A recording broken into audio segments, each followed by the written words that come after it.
ओम नमः शिवाय गुरवे सच्चिदानंदमूर्तये निष्प्रपंचाय शांताय निरालंबाय तेजसे।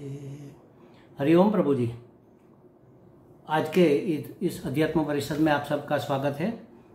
आज का प्रश्न शोभा पुरवार जी का नोएडा दिल्ली से है। उन्होंने श्रीमद् भगवद गीता के 14वें अध्याय के 9वें श्लोक में से गीता प्रबोधिनी नामक पुस्तक में स्वामी रामसुखदास जी ने जो समझाया है वो बातें उसको स्पष्ट नहीं हो रही है।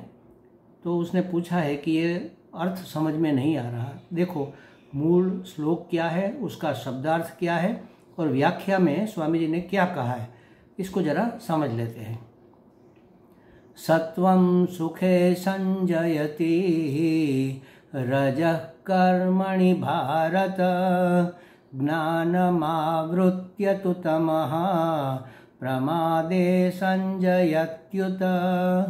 क्या कहा? हे भरतवंश उद्भव अर्जुन, भारत माने भरत वंश में उत्पन्न होने वाले अर्जुन, सत्वगुण सुख में और रजोगुण कर्म में लगाकर मनुष्य पर विजय करता है। यहाँ विजय करता है का मतलब है वश में करता है, प्रभावित करता है।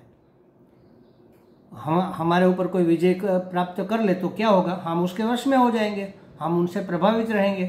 तो सत्वगुण सुख में लगाकर और रजोगुण कर्म में लगाकर मनुष्य पर विजय करता है, माने मनुष्य को वश में करता है, प्रभावित करता है।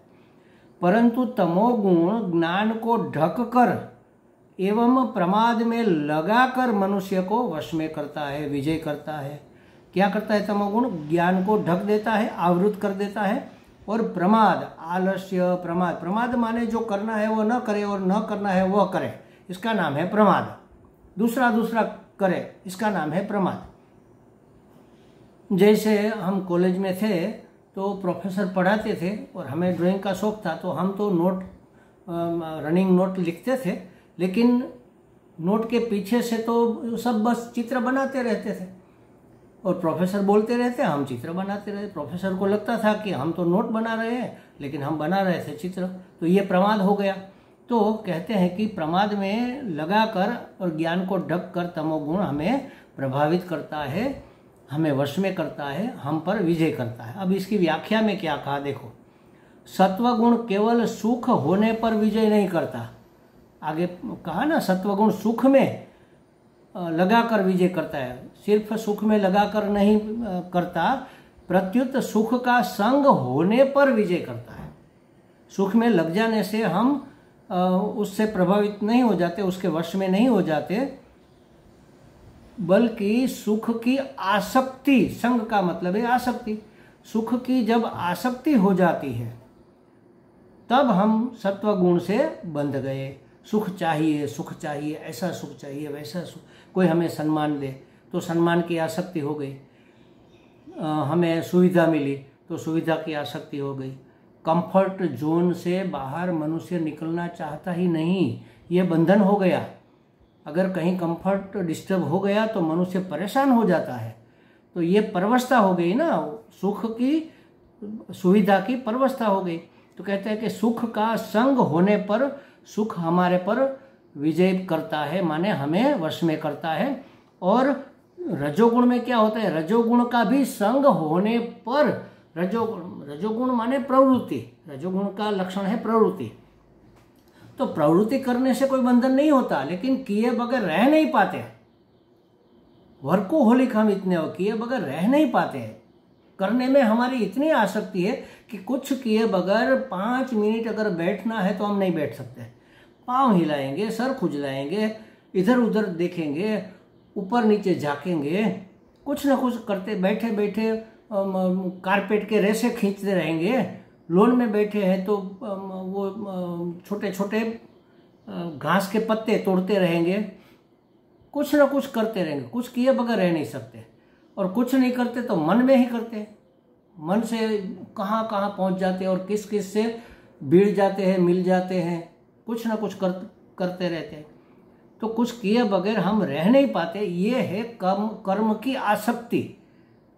तो कर्म की आसक्ति होने से रजोगुण हमारे पर विजय प्राप्त करता है, माने हमें प्रभावित करता है। रजोगुण कर्म में लगाकर हमें प्रभावित नहीं करता, कर्म का संग होने पर रजोगुण प्रभावित करता है। संग माने आसक्ति, कुछ किया बगैर रह नहीं सकते, ये कर्म की आसक्ति है। और सुविधा सुख जो भी हमें चाहिए उसका संग होना माने उसके बगैर हम रह नहीं सकते, उसकी आसक्ति, उसका नाम है संग।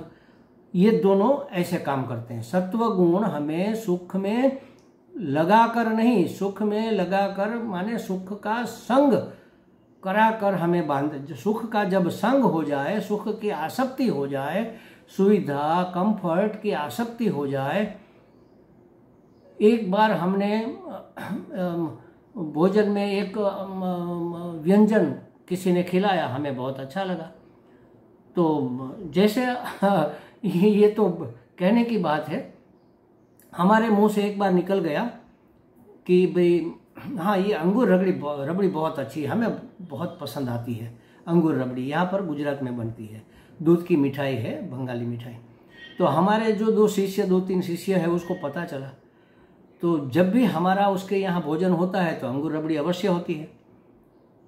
और हमें जब भोजन का निमंत्रण मिलता है तो मन में विचार आ ही जाता है कि आज तो वहाँ उसके घर पे अंगूर रबड़ी होगी। हम आसक्त नहीं है, लेकिन उसको लगता है कि स्वामी जी को ये बहुत पसंद है, इसको खाने से वह प्रसन्न होते हैं इसलिए वो देते हैं। लेकिन अगर हमारे मन में उसकी आसक्ति हो जाए कि नहीं भोजन में ये तो मिठाई के रूप में मिलना चाहिए, बड़ा मजा आता है, तो ये आसक्ति हो गई। तो सुख हमें संग कराकर आसक्त करके फिर बांधता है, और रजस सत्वगुण सुख में संग कराकर और रजस कर्म में संग कराकर कर्म में आसक्त करके हमें परवश करता है, हमारे ऊपर विजय करता है, हमें बांधता है। लेकिन तमोगुण का ऐसा नहीं है, परंतु तमोगुण स्वरूप से ही विजय करता है, वह किसी में जोड़ने की तो बात ही नहीं है। तमोगुण व्याप्त होता है तो हमारा ज्ञान ढक जाता है, तो हम परवश हो ही गए, उससे प्रभावित हो ही गए और प्रमाद में लग गए। निद्रा, आलस्य, प्रमाद, ये विपरीत कार्य करना, ये सब तमोगुण के लक्षण है। तो वह आसक्त करके नहीं, वो आसक्ति स्वरूप ही है, तमोगुण आसक्ति स्वरूप ही है। तो इसलिए तमोगुण स्वरूप से ही विजय करता है, अपने आप स्वरूप से ही करता है, माने उसको हमें किसी में आसक्त नहीं करना है, किसी का संग कराकर फिर वो हमें प्रभावित नहीं करेगा, वो स्वयं ही प्रभावित करेगा। सुख हमें सत्व गुण हमें सुख का संग कराकर, सुख में आसक्त कराकर प्रभावित करता है, रजस गुण कर्म में आसक्त कराकर प्रभावित करता है, जबकि तमो गुण तो ऐसे ही स्वरूप से ही हमें प्रभावित कर देता है, क्योंकि उसका स्वरूप ही अज्ञान है, अंधकार है। अंधकार, अज्ञान रूप अंधकार हमें घेर लेता है तो हम परवश हो जाते हैं, हम उसके वश में हो जाते हैं, हम उनसे प्रभावित हो जाते हैं, वो हम पर विजय प्राप्त कर लेता है। फिर हम आलस्य करेंगे, प्रमाद करेंगे, निद्रा में समय व्यतीत करेंगे, जो करना है नहीं करेंगे और दूसरा कुछ करेंगे, समय बर्बाद करेंगे। क्या करते हैं हम? वैसे भी आजकल के लोग, हम सब पूरा जीवन, पूरा समय बर्बाद करने पर तुले हैं। 24 घंटे में से 8 घंटे समझ लो आपने नींद में गंवा दिए ही कहना पड़ेगा, क्योंकि बड़ी उम्र में तो 6 घंटे काफ़ी होते हैं, फिर भी समझ लो कि 6-8 घंटे हमने नींद में निकाल दिए। 2 घंटे खाने पीने नहाने में मान लो चले गए, टॉयलेट बाथरूम इत्यादि में 2 घंटे चले गए, तो 10 घंटे हो गए। तो 24 में से 10 निकालो, 14 घंटे में से हम क्या कर रहे हैं? देखो आप कितना हम सत चिंतन करते हैं और कितना असत चिंतन करते हैं, कितनी योग्य प्रवृत्ति करते हैं और कितनी अयोग्य प्रवृत्ति करते हैं, कितना हम अपना सत्व गुण सुदृढ़ करने के लिए, अंतःकरण शुद्धि के लिए प्रयत्न करते हैं और कितना उसको बिगाड़ने में प्रयत्न करते हैं। आप देखोगे ज्यादातर हम तो तमस के प्रभाव में ही रहते, माने प्रमाद ही करते हैं, जो करना है वो नहीं करते, जो नहीं करना है वही करते हैं। और माया ऐसी महा ठगिनी है महाराज, एक क्षण भी अगर उसने आपको मौका दिया, एक छिद्र भी उसको मिल गया तो वह प्रवेश कर जाती है। और हमारा 3-4 घंटे का जो प्रयत्न है उस पर पानी फेर देता है, माया पानी फेर देती है। तो तमोगुण तो स्वरूप से ही हमें परास्त करने पर तुला हुआ है, तो वो तो चाहिए ही नहीं। तो उसके लिए क्या करें, गीता जी में ही उपाय बताया है। युक्त आहार विहारस्य, युक्त चेष्टा और युक्त स्वप्न बोधस्य। तो ये सब हमारा युक्त माने योग्य होना चाहिए। हमारा आहार, हमारा व्यवहार, हमारी वाणी, हमारा भोजन और हमारी नींद सब योग्य प्रमाण में होना चाहिए और उत्तम होना चाहिए, सात्विक होना चाहिए। भोजन सात्विक हो, प्रमाणसर हो, ज्यादा भी ना हो, कम भी ना हो। नींद भी प्रमाणसर हो, न ज्यादा हो न कम हो। हमारा व्यवहार भी एकदम सम्यक हो, तो फिर तमोगुण हमें प्रभावित नहीं करेगा। ये तमोगुण से बचने की आवश्यकता है। सत्व और रजस तो ठीक है, कर्म में जोड़ेंगे, लेकिन संग होने पर ही, आसक्ति होने पर ही उनसे हम प्रभावित होंगे, उससे पहले नहीं। कर्म करो, अपने हिस्से जो आता है वह कर्म करते जाओ और निष्पृह रहकर देखो। 18वें अध्याय के इसी क्रम के मैं आपको एक उदाहरण के रूप में बता दूं। 18वें अध्याय के 9वें श्लोक में आप देखो, यहाँ जैसे 9वां है वैसे वहाँ भी 9वां है। तो उसमें क्या कहा है देखो, रजस त्याग में शारीरिक परिश्रम क्या कहा, केवल कर्तव्य मात्र करना है हमें, ऐसा समझकर नियत कर्म आसक्ति और फल की इच्छा त्याग करके किया जाता है, वही सात्विक त्याग है। त्याग करना माने कर्म छोड़ नहीं देना है। कर्तव्य जो है हमारे हिस्से, हमारी भूमिका में जो आता है वह करना है, लेकिन उसमें क्या चीज हमें ध्यान में रखनी है, आसक्त नहीं होना है और फल की इच्छा नहीं रखना है कि मैं इतना करूंगा तो मुझे ये मिलेगा, मैंने इतनी सेवा की तो मुझे सम्मान मिलेगा, कोई मेरी प्रशंसा करेगा। कोई फल की आशा नहीं और कोई आसक्ति नहीं, किए बगैर रह नहीं पाएंगे। तो ये है सात्विक त्याग। तो ऐसे जब हम कर्तव्य कर्म करेंगे फिर वह सात्विक हो। राजस, राजस माने कर्म छोड़ने की आवश्यकता नहीं, कर्म में आसक्ति छोड़ने की आवश्यकता है। सुख छोड़ देना, सुविधा छोड़ देने की आवश्यकता नहीं है। जो आपके प्रारब्ध में है वह सुविधा आपको मिलेगी, लेकिन उसमें बंध जाना, उसके वश में हो जाना, कंफर्ट जोन से बाहर निकल नहीं पाना, यही तो बंधन है। तो सत्व और रजस हमें परेशान नहीं करेंगे अगर हम आसक्त नहीं होंगे तो, और फलेच्छा नहीं रखेंगे तो।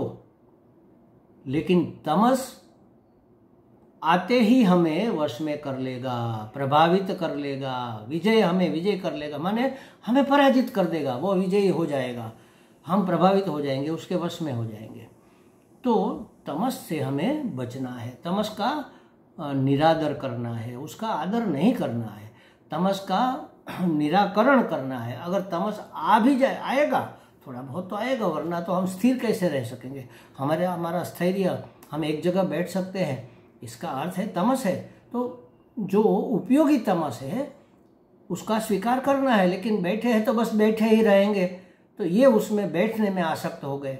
सोते हैं तो सोते ही रहेंगे, तो ये सोने में आसक्त हो गए, लंबा सोएंगे, ये आसक्त हो गए। थोड़ा थक गए हैं तो चलो विश्राम कर लेते हैं 5 मिनट, ठीक है, जरूरी है, आवश्यक है इतना, लेकिन 5 मिनट के बदले बस पड़े रहे घंटों तक, तो ये तमस से हम प्रभावित हो गए। तो तमस से हमें प्रभावित नहीं होना है, ऐसा यहाँ कहना चाहते हैं। वह हम पर विजयी नहीं हो जाना चाहिए, वह तो स्वरूप से ही विजयी है। अगर हमने उसको जगह दी तो वह हम पर हावी हो ही जाएगा। हमें लगता है शोभा जी को कुछ स्पष्टता हो गई होगी। हरि ही हो।